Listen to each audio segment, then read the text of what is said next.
নাটোরের বড়াইগ্রাম উপজেলার শ্রীরামপুর সরকারপাড়া গ্রামে পারিবারিক রাস্তা নির্মাণকে কেন্দ্র করে দুই পরিবারের সংঘর্ষে ৯০ বছরের এক বৃদ্ধ সহ অন্তত ৫ জন আহত হয়েছেন। গুরুতর আহত মোহাম্মদ আলহাজ মুরাদ ওরফে কালু হাজীকে রাজশাহী মেডিকেল কলেজ হাসপাতালে ভর্তি করা হয়েছে।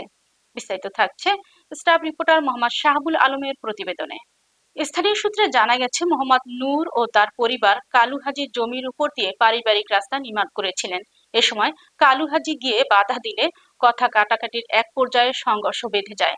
সংঘর্ষে উভয় পক্ষ দেশীয় অস্ত্র ও ইটের খোয়া ব্যবহার করে একে অপরের উপর হামলা চালায়।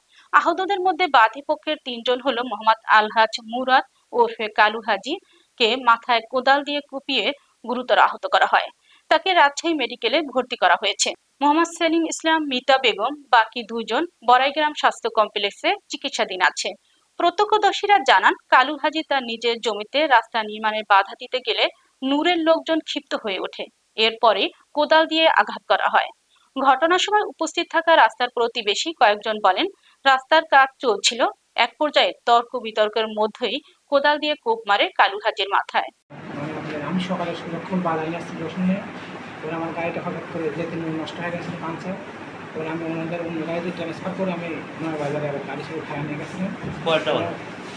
মোটামুটি আপনার তখন 8টা বাজে, যখন রসুন নিয়ে আসছিলাম। আর ঘটনা হচ্ছে আপনার মোটামুটি 9টার দিকে আমার ফোন দিয়েছে।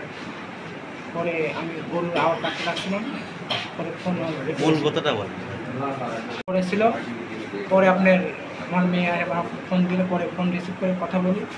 পরে বলতে যে হচ্ছে তোর চাচার মাথা ফাটা দিয়েছে, দ্রুত ভ্যান নিয়ে হসপিটালে নিয়ে যেতে হবে। তখন আমি ভ্যান নিয়ে আসি, বাড়ির ভিতরে ঢোকাই নিয়ে পরে হসপিটালে নিয়ে আসি।